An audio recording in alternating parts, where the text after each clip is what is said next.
Hello दोस्तों, नमस्कार। मेरे चैनल घरेलू नुस्खे हेल्थ एंड ब्यूटी टिप्स में आपका स्वागत है। दोस्तों, सेहत से जुड़े इसी तरह के और भी वीडियोस को देखने के लिए आप मेरे चैनल को सब्सक्राइब कर लीजिए। साथ ही बगल वाले बेल बटन को भी जरूर प्रेस कर दें ताकि आपको मेरे आने वाले हर न्यू वीडियो की नोटिफिकेशन मिल सके। दोस्तों, आज के मेरे इस वीडियो में मैं आपको बताने वाली हूँ नाक की हड्डी के बढ़ने के कारण क्या होते हैं, इसके लक्षण क्या होते हैं और साथ ही दोस्तों इसका इलाज यानी कि इसका ट्रीटमेंट भी बताऊंगी। जी हाँ, अक्सर कुछ लोगों को दोस्तों सांस लेने में तकलीफ होती है और उन्हें नाक की हड्डी बढ़ी हुई भी महसूस होती है। जी हाँ, बहुत सारे लोगों के साथ ऐसा होता है कि उनकी नाक की हड्डी बढ़ती हुई नजर आती है और दोस्तों साथ ही नाक में कुछ जमा हुआ सा महसूस होता है, यानी कि दोस्तों नाक के अंदर मांस बढ़ता हुआ नजर आता है और जब वो नाक में जमा मैल निकालने की कोशिश करते हैं तो उनकी नाक से खून भी निकलने लगता है। ऐसे में दोस्तों नाक विशेषज्ञों का कहना है कि एक बार नाक की हड्डी बन जाने के बाद वो कभी भी किसी भी दिशा में नहीं बढ़ती है। जी हाँ दोस्तों, जो लोग ये समझते हैं कि हड्डी बढ़ गई है तो दोस्तों उसके कई तरह के और कारण होते हैं। जी हाँ, जैसे कि दोस्तों इसके बहुत से कारण हैं। तो आइए जान लेते हैं नाक की हड्डी के बढ़ने के कारण यानी कि इसके कॉजेस क्या होते हैं। दोस्तों, अगर बचपन में कभी हड्डी पर चोट लग गई हो या फिर हड्डी दब गई हो या फिर दबाव से अपने स्थान से खिसक जाए तो दोस्तों इन दशाओं में नाक की मध्य हड्डी एक तरफ झुक जाती है। जी हाँ, इसके अलावा नाक की हड्डी टूटने से, दबने से या फिर कभी कभी पूरी तरह से अपने स्थान से खिसक जाने की वजह से भी नाक का आकार ही टेढ़ा दिखाई देने लगता है। और दोस्तों इसका जो अगला कारण है वो है दोस्तों जब बच्चा युवावस्था में आता है दोस्तों तो ऐसी दशा में टूटी हुई नाक आधी लंबाई में तो बढ़ती ही है, इसके साथ ही टूटा हिस्सा भी अलग दिशा में बढ़ने लगता है जो कि नासिका को छोटा कर देता है तथा नाक का छेद छोटा होने से सांस और साथ ही जुकाम रहने की तकलीफें प्रारंभ हो जाती हैं। और दोस्तों तीसरा दशा में नाक की हड्डी टूटती नहीं बल्कि दोस्तों दबकर मुड़ जाती है और दोस्तों ये एस या फिर सी के आकार में आकर नाक के किसी हिस्से के एक छिद्र को छोटा कर देती है और दोस्तों इससे नाक के एक छिद्र से तो सांस भी नहीं ली जा सकती है और दूसरे छिद्र में ज्यादा खुला स्थान होने की वजह से धूल के कण भी सांस के साथ भीतर जाने का डर बना रहता है।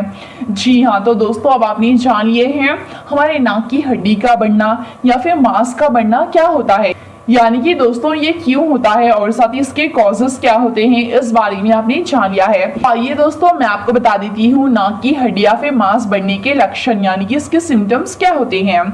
दोस्तों नाक की हड्डी के खिसकने या फिर टेढ़े होने पर अन्य परेशानियों के अलावा कभी कभी गला दर्द करने लगता है, आपके सिर में दर्द होता है यानी कि आपको हेडेक होता है, साथ ही साथ दोस्तों कभी कभी साइनसाइटिस के लक्षण भी दिखाई देते हैं। जी हाँ, ऐसे में रोगी को सुबह तेज सिर दर्द व शाम को कम सिर दर्द की शिकायत रहने लगती है। आइए दोस्तों जानते हैं ऐसे ही लक्षण जो कि नाक की हड्डी के बढ़ने से होते हैं। दोस्तों नाक की हड्डी बढ़ने से नाक से सांस लेने में बहुत ही ज्यादा आपको कठिनाई हो सकती है जिससे ठीक से नींद भी नहीं आती है। इसके अलावा नाक की हड्डी बढ़ने के कारण व्यक्ति को बार बार साइनस इन्फेक्शन भी होता जाता है जिससे स्कूल व ऑफिस में पढ़ाई और सभी काम करने में समस्याएं हो सकती हैं। इसके अलावा दोस्तों नाक का बहना, खराटे ज्यादा आना रात के समय, साथ ही दोस्तों आपके सूंघने की क्षमता में कमी का आना और इसके अलावा चेहरे में हल्का सा दर्द होना यानी कि फेशियल पेन होना होता है आपको, साथ ही लंबे समय तक नाक बंद रहती है, मुंह से सांस लेने के वजह से दोस्तों सोकर उठने पर आपका मुंह सूखा हुआ होता है यानी कि ड्राई माउथ की प्रॉब्लम हो जाती है आपको। इसके अलावा माथे पर दबाव महसूस होना, नाक की हड्डी बढ़ने के लक्षण जुकाम जैसे भी होते हैं। जी हाँ दोस्तों, जो कि अपने आप ठीक नहीं होते हैं।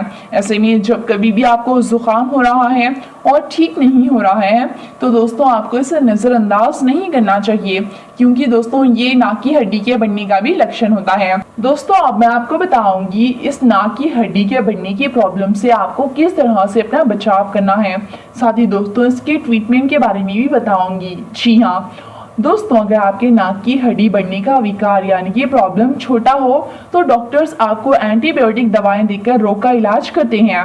लेकिन दोस्तों यदि आपके नाक की हड्डी एक तरफ ज्यादा मुड़ी हुई है या फिर दोस्तों अगर आपके नाक की हड्डी एक तरफ निकली हुई हो तो इसके लिए दोस्तों डॉक्टर्स सर्जरी के दौरान सेप्टोप्लास्टी सर्जरी करके आपके नाक की हड्डी को उसके सही जगह पर रखते हैं। जी हाँ, ये ऑपरेशन मात्र आधे घंटे से लेकर 1 घंटे का ही होता है और अगर दोस्तों हड्डी एक तरफ ज्यादा निकली हुई हो तो उसे वहां से हटा दिया जाता है और दोस्तों इस सर्जरी के बाद पट्टियों का पैक लगाकर 48 घंटे के लिए नाक के छिद्र बंद कर दिए जाते हैं और दोस्तों पट्टियां खोलने पर दवाइयां ड्रॉप्स भी दिए जाते हैं डॉक्टर द्वारा। जी हाँ, और दोस्तों अगर रोगी को एलर्जी है तो उसके लिए भी डॉक्टर्स दवाई देते हैं, यानी कि डॉक्टर्स दवाइयां प्रिस्क्राइब करते हैं।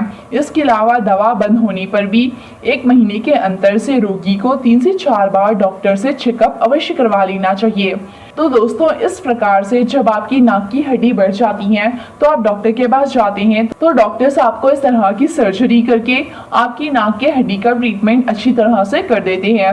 इसीलिए दोस्तों आपको इस समस्या से बचना है तो आप डॉक्टर से जरूर मिलिए इस बारे में बात करने के लिए। लेकिन दोस्तों याद रखिए, इस नाक की सर्जरी को आप 18 या फिर 19 साल से पहले नहीं करवा सकते हैं। जी हाँ, ऐसे में दोस्तों अगर आप 16 या फिर 17 ईयर्स या फिर उससे भी कम एज के हैं तो ऐसे में आप इस एज में ये सर्जरी डॉक्टर द्वारा नहीं करवा सकते हैं। डॉक्टर्स आपकी सर्जरी नहीं करते हैं।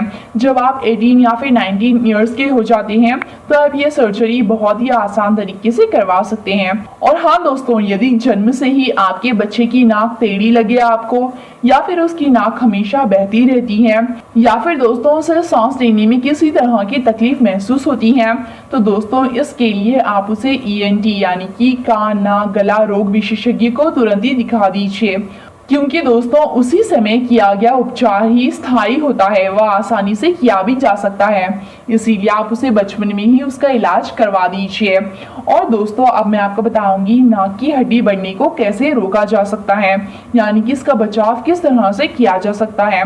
दोस्तों नाक की हड्डी को बढ़ने से रोकने के लिए सबसे पहले वातावरण में मौजूद एलर्जी करने वाले पदार्थ के संपर्क में आने से आपको बचना चाहिए। इसके लिए दोस्तों अगर आपके पास पालतू जानवर है तो उन्हें आप अपने बेडरूम से थोड़ा दूर रखिए, यानी कि बाहर रखिए। ऐसा करने से मिट्टी और साथ ही अन्य एलर्जी करने वाले पदार्थ कम हो जाएंगे।